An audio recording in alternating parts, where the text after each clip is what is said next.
Hi everyone, this is Amsaveni, Assistant Professor, Department of English, Kamadena Arts and Science College, Satyamangalam. In this video, we are going to see Pygmalion, written by George Bernard Shaw. First, we will see the author introduction. George Bernard Shaw, he was born in Dublin. His father's alcoholism and his family's poverty were a great source of frustration to him. His schooling was irregular.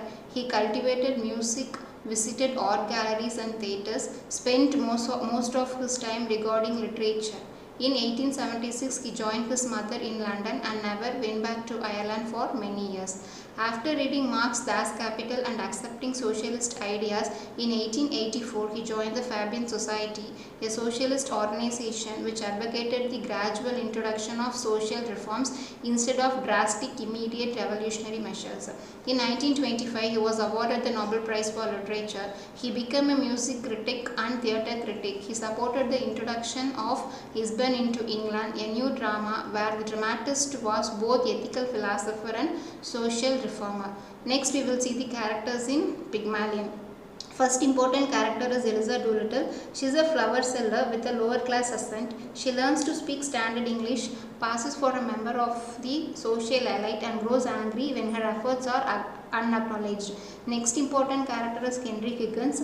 He is a linguistic expert who makes a bet that he can teach Eliza to speak standard English so that she passes for an upper class woman. He treats Eliza with little respect and ignores her efforts. Next important character is Colonel Pickering.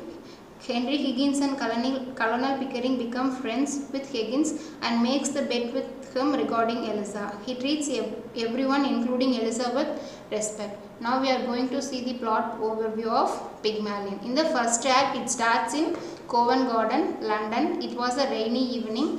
Professor Higgins, a professor of phonetics, is taking notes about the dialect spoken in that area and tries to guess where everyone is from based on their manner of speech.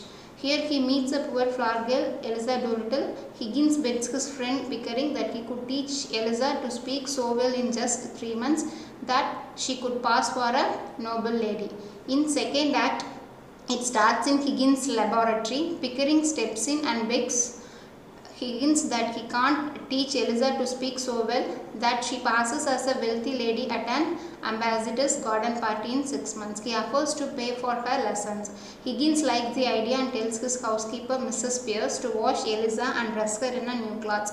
He will teach her to speak standard English so that no one will be able to tell her from a member of the upper class. Next, in Act 3, a few months later at Higgins' mother's house, Eliza is ready for her first appearance in society. Invitation for a tea. People don't recognize her as a flower girl. Everybody starts making small talk about the weather and Eliza makes her clumsy comments. Higgins' mother cautions her son about treating Eliza like a live doll, but Pickering assures her that they make Eliza seriously. Higgins refers to Eliza as merely an experiment. Mrs. Higgins worries about what will happen to Eliza when the experiment is over. In the Act 4, several months later, Higgins has won his bet. He has taken Eliza to an embassy ball in London where she mingled with the upper classes and everybody thought she was a foreign princess. The moment of Higgins' triumph is also the moment of Eliza's self-awareness. She realizes that Higgins is only interested in his own success and has no consideration for her as a human being. She leaves his house. In Act 5, it starts in next day. Mrs. Higgins' house. Mrs. Higgins scolds Higgins and Pickering for how they have treated Eliza and reveals that Eliza is there. Pickering is nice to Eliza, but Higgins is angry and rude to her, ordering her to come back to his house.